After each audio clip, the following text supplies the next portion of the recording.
o fatídico dia 8, baderneiros que nós não concordamos quebraram em Brasília, porque Lula saiu às pressas de Brasília e foi para Araraquara. Outra pergunta: cadê os vídeos gravados pelas câmeras do governo? Cadê os vídeos que estão em posse de Alexandre de Moraes? O Clezão, membro da minha igreja, foi preso, doente. O procurador pediu a liberação dele. Alexandre de Moraes não deu. Ele morreu. O sangue de Clésio está na mão de Alexandre de Moraes. Bom dia, senhoras e senhores. Hoje é 27 de fevereiro de 2024. São 8 horas da manhã e foi descoberto que Bolsonaro e Malafaia conspiraram. Esse plano foi visto em cima do trio elétrico em que Bolsonaro e Malafaia discursaram. E agora isso abre uma nova linha de investigação na Polícia Federal e no Supremo Tribunal Federal. Antes de prosseguir, eu quero pedir a você que acompanha o Blog da Cidadania que se inscreva no canal se já não tiver inscrito.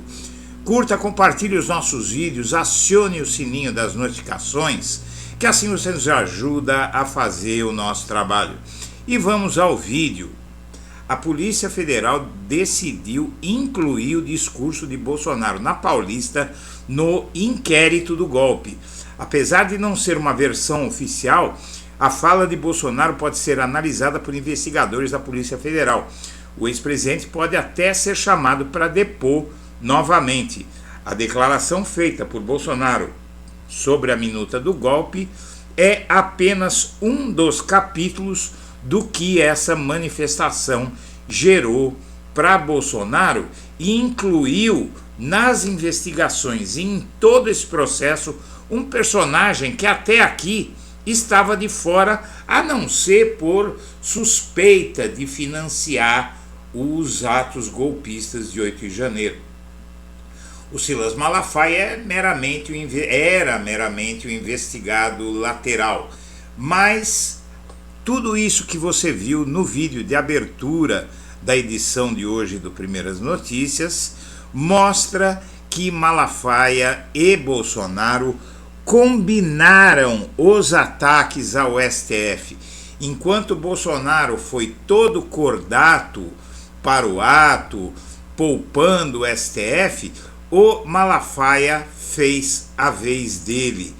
E há um indício que apareceu na matéria da revista Veja, que eu vou te mostrar daqui a pouco, mas antes vamos ver toda essa linha de tempo. Em primeiro lugar, após o ato pró-Bolsonaro, a Polícia Federal avaliou incluir Malafaia na investigação sobre o golpe formalmente, ou seja, transformá-lo em investigado e não apenas em suspeito. Até aqui havia uma suspeita de que Malafaia havia dado dinheiro para os atos de 8 de janeiro, mas isso era algo um pouco difícil de provar. Ele não era um investigado central.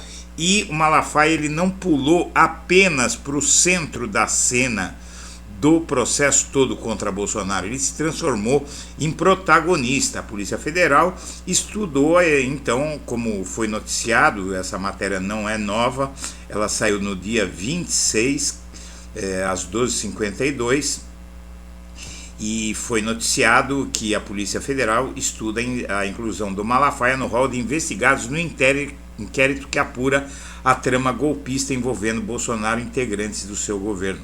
Mas tem um outro fato. O Malafaia ele é acusado de tramar com Bolsonaro a ação dele, do Bolsonaro, para burlar as medidas cautelares e tudo aquilo que o STF não queria que ele fizesse, e ele e Malafaia combinaram que o Malafaia faria. Governadores se afastaram, inclusive, do Malafaia durante o ato. Quando ele começou a falar, todos os governadores vazaram do trio elétrico e só o Tarcísio ficou. 3 governadores presentes em ato de Bolsonaro se afastaram do Silas Malafaia quando ele começou a fazer críticas ao STF. 3 dos 4 governadores presentes no ato de desagravo a Bolsonaro se afastaram e o Tarcísio bancou isso. Ronaldo Caiado, o de Goiás, o Jorginho Melo, governador de Santa Catarina, e o Romeu Zema, governador de Minas Gerais, desceram do trio elétrico. O Tarcísio de Freitas aguentou firme lá e é outro que pode ter alguns problemas nas próximas semanas. Malafaia, inclusive, quer justificar os ataques ao STF que ele fez e diz que desafia provarem que ele fez ataques gratuitos ao STF. O pastor afirma ter mostrado fatos verdadeiros sobre a Suprema Corte e, como você viu, ele fez ataques pesados, acusações pesadíssimas. O que é que acontece? O Malafaia foi lá e fez a vez dele.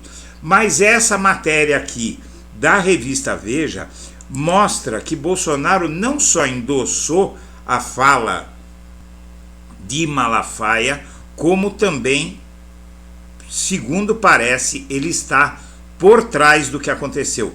Foi divulgado ontem, segunda-feira, anteontem, não é segunda-feira, que domingo, foi divulgado nesta segunda-feira que investigadores avaliam incluir o pastor em inquérito que apura a tentativa de golpe de Estado. O Malafaia foi às redes para rebater a divulgação de que a Polícia Federal estaria avaliando incluí-lo na investigação que apura a tentativa de golpe de Bolsonaro. A informação foi divulgada inicialmente pela colunista Tainá Falcão, da CNN, segundo o relato do jornalista e por outros veículos de comunicação. Malafaia pode entrar na mira dos investigadores por tentar atrapalhar o andamento do inquérito, instigando a população contra a força-tarefa durante o ato de Bolsonaro no último dia 25. Foi Malafaia quem financiou o evento na Avenida Paulista e também quem proferiu um dos discursos mais inflamados da ocasião, com disparos contra Alexandre de Moraes. A nova e vergonhosa narrativa da imprensa. Com exceções, é claro, Malafaia ataca o STF. Falar a verdade com fatos comprovados virou ataque. Vergonha total de um jornalismo parcial. Estão tontos com o evento e as verdades que falei que atingem eles também. Publicou o pastor aqui no Twitter, no ex-Twitter. Isso só mostra como o Estado Democrático de Direito está em perigo no Brasil. Quando você é policiado nas suas falas que não configuram crime algum, incitação nenhuma contra ninguém. O PT sempre esculhambou os ex-presidentes e não deu em nada, diz Malafaia. Em fala que oscilou entre orações, gritos e o canto do hino da independência, o pastor questionou as punições impostas aos vândalos que invadiram e depredaram a sede dos 3 poderes em 8 de janeiro, criticou o STF e disse que Bolsonaro será exaltado se for preso. Questionado pela Veja ao fim do evento, o Bolsonaro afirmou que Malafaia só disse fatos. Então aqui, minha amiga, meu amigo, nós temos que pensar como o STF está pensando. Alguém acredita que Malafaia e Bolsonaro não combinaram a fala de ambos? Primeiro é o seguinte, quem deu a ideia para o Bolsonaro de fazer esse ato foi o Malafaia. Quem pagou o ato foi o Malafaia. O Bolsonaro disse durante o evento que ele não ia falar o que ele quer. Só que em seguida sobe o Malafaia no trio elétrico e fala o que ele quer, que é falar contra o STF e o Alexandre de Moraes. Essa matéria da revista Veja serve para mostrar que a anuência de Bolsonaro à fala de Malafaia deriva de uma conspiração dos dois para instigar a população contra o STF E isso complica a situação de Malafaia ao impensável. E a de Bolsonaro também. Vamos ter surpresas nos próximos dias. O STF, enquanto isso, negou o pedido do governador de Brasília, o Ibanez, para arquivar o inquérito contra ele por omissão em 8 de janeiro. Aliás, o presidente Lula falou recentemente que o Ibanez é um dos maiores culpados por tudo que aconteceu em Brasília no 8 de janeiro. Qual o perfil de quem foi o ato de Bolsonaro na Paulista? Branco, de classe média alta e com ensino superior e homem, basicamente. Era uma manifestação de classe, como o blog da Cidadania tem dito. E a anistia desejada por Bolsonaro, pedida por ele no ato dele na Avenida Paulista no domingo, tem poucas chances de avançar. Lideranças no Congresso avaliam que não há condições para aprovação de um projeto de lei que libere os envolvidos em episódios golpistas. O ex-presidente fez o pedido durante o ato na Paulista e ele vai ficar querendo, porque a possibilidade disso acontecer é menor do que zero. E os governadores, 13 governadores eleitos com apoio de Bolsonaro, não foram ao ato na Paulista. E não foram por razões óbvias, né? Porque quem estava lá está implicado em um ato que primou pela incitação da população contra o STF. A manifestação do último domingo pode muito bem gerar novos ataques como o de 8 de janeiro. E a União vai ter que pagar 50 mil ao advogado de Lula, o Roberto Teixeira, por Moro ter mandado grampear os advogados do presidente durante a investigação do processo. Esse é Roberto Teixeira, é o sogro, inclusive, do Cristiano Zanin, pai da mulher de Zanin. E, como todos se lembram, durante a Lava Jato, o escritório dele foi grampeado a mando de Sérgio Moro e executado por Dallagnol.